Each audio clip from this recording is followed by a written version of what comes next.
Hello, St. Peter's. Surprise. This would be our week 12, but guess what? We are on Thanksgiving break. I decided it would be a fun thing to give you a bonus story while you're at home. It is Thanksgiving Eve, the night before Thanksgiving. Remember, we always talk about Christmas Eve. The night before Christmas, everyone knows that. What about the night before Thanksgiving? I have a book that's similar to that Christmas story, and we're going to read it today. Surprise. I know Thanksgiving this year can still be special. Now, when we read our book, you're going to hear about more of a traditional Thanksgiving where lots of family is coming, people are having big parties, and that is not really the case this year. A lot of us are making sure we're only having Thanksgiving with the people that we live with. But that's special too, right? All of these people that have been with you through all of the challenging times of this year, we get to celebrate with them and be thankful, right? So I'm thankful I get to celebrate with my children. I get to celebrate with my mom. And we know, even though some of our family members can't join us and are far away, they'll be with us in our hearts. And hopefully we will get to call them on the phone or FaceTime or Zoom, something on the computer, so we still can celebrate with each other. So it's going to look a little bit different, but we still have so much to be thankful for. So we are all here, snuggled up on the couch, ready for a story. So why don't you gather your friends or your family members and come on and have a seat on your couch and listen to the story with us. We have Ralph, Magic Monkey, Daisy, our pig of joy, and of course, our jar of joy. Because what better day to spread some joy than on Thanksgiving? It's going to be great. Okay, let's get ready for our story. Let's turn up our ears so we're ready to listen. Turn off our mouths so we don't make a sound. Put your hands quietly in your lap. Take a nice big deep breath.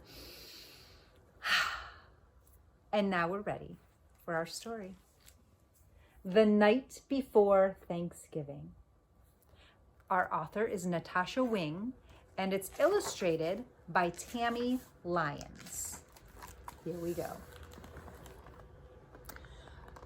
'Twas the night before Thanksgiving, and all through the nation, families got ready for the big celebration.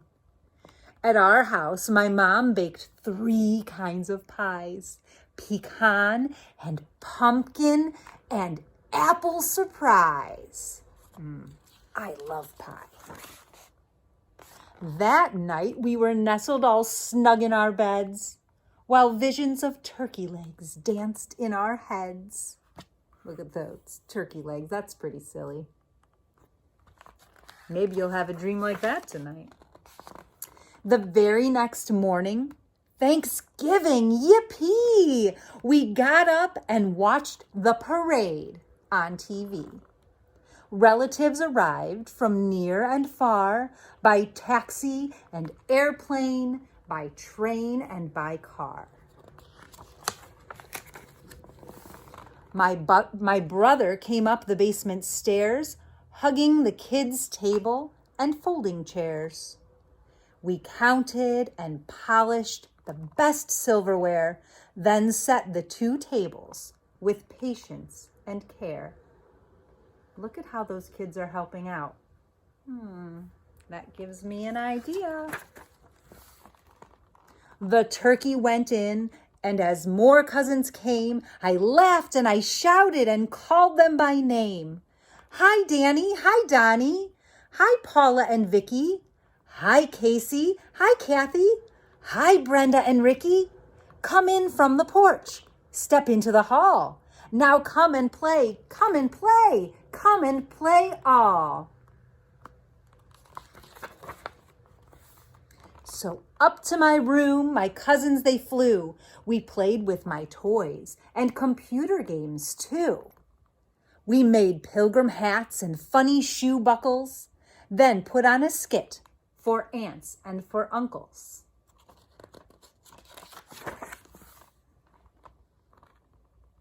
All were assembled, except Uncle Norm, who called us to say he was stuck in a storm. Meanwhile, my mother was getting out yams, cranberry jelly, and honey-baked hams. When Mom wasn't looking, we stuck olives on fingers, said they were puppets and grand opera singers. Look at that. Have you ever stuck olives on your fingers? It's really fun. I like to do it too. While dinner was cooking, we played dodgeball outside. Our tummies were grumbling. "Can we eat yet?" we cried. The timer then sounded. The turkey was cooked. Mom opened the oven. She sniffed and she looked. When what to our watering mouths should appear but a marvelous bird which caused us to cheer. Its skin, oh, so golden, the drumsticks so juicy, the stuffing was fluffy, thanks to my Aunt Lucy. Dad slid out the bird. It weighed 30 pounds. He turned, then he tripped over one of our hounds. Oh no, oh no, oh no. Up in the air the turkey did fly, over the string beans and straight for the pie.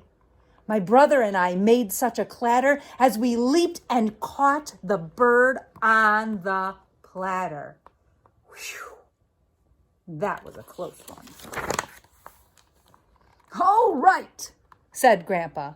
"Get on with the carving. Can't you see that these people are starving?" Dad spoke not a word, but went straight to his work.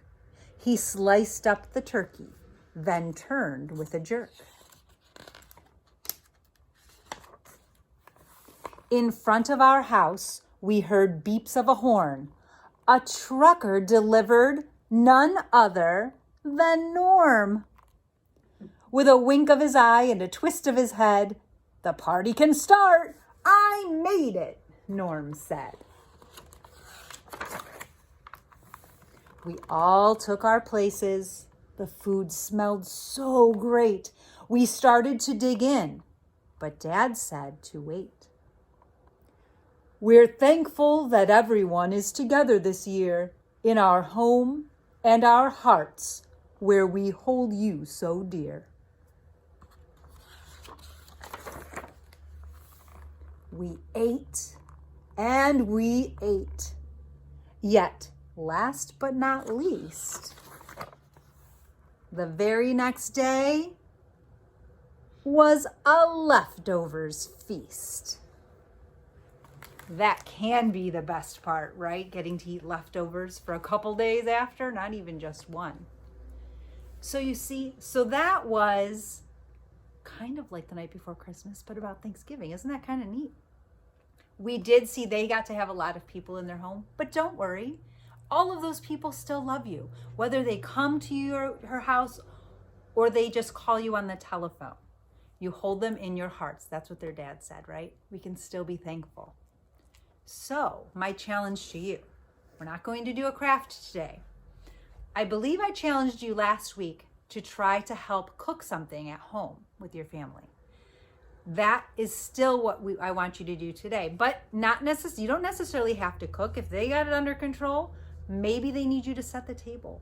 Maybe they need you to clean up a little bit, vacuum the floor, fold the napkins. I know you can do all of those things because now that you've all been in school, you are really good at following directions. I know, I see it all the time. So all you have to say to the grown-ups in your house is, "What can I do to help? Tell me the directions and I can do it." And maybe they need you to watch a little brother or sister so they're not in the way when they're trying to do some of the harder things, right? There's so many things you can do to be helpful that will help make your Thanksgiving even more special, because when everybody pitches in, it makes everyone happier and not one person has to be stressed out doing everything, right? So I want you to go and help. Ask a grown-up, say, "What can I do?" And I'm sure they'll be happy to take your help, whatever that might look like. That's your challenge, all right? All right, challenge number 2. What do we always have to do now? Spread some joy, of course.